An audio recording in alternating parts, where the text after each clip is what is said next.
পবিত্র মাহে রমজান আত্মশুদ্ধির প্রত্যাশায় সিয়াম সাধনায় মগ্ন ধর্মপ্রাণ মুসলমানরা। প্রতিবছর রমজান মাসকে ঘিরে বড়দের পাশাপাশি ছোটদের মাঝেও উৎসাহের কমতি নেই। তবে আগ্রহ নিয়ে রোজা রাখলেও দীর্ঘ সময় না খেয়ে থাকার ফলে স্বাস্থ্যের অবনতি হতে পারে শিশুদের।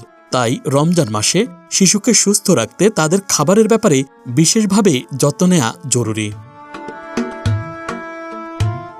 শিশুর সেহরিতে 3 ভাগ পানি এবং 1 ভাগ সলিড খাবার থাকা উচিত।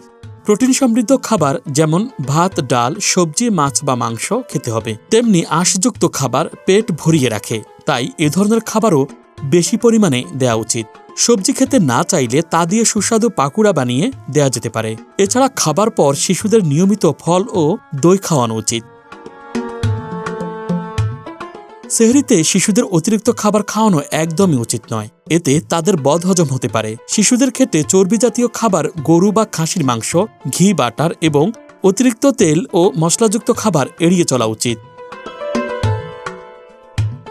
ইফতারে পানীয় হিসেবে রাখা যেতে পারে লেবুর শরবত, ফলের রস অথবা লাচ্ছি।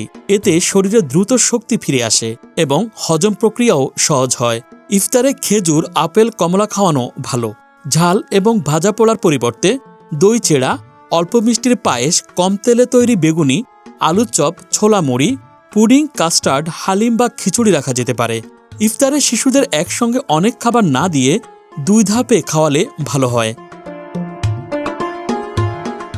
ইফতারির পর রাতে সহজে হজম হয় এমন খাবার দেওয়া উচিত।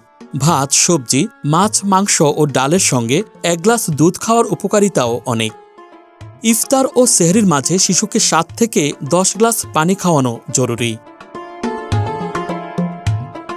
শিশুর মধ্যে পানি শূন্যতার লক্ষণ হিসেবে চোখ ভিতরে ঢুকে যাওয়া, জিহ্বা শুকিয়ে যাওয়ার মতো উপসর্গ দেখা দিলে দ্রুত চিকিৎসকের পরামর্শ নিতে হবে।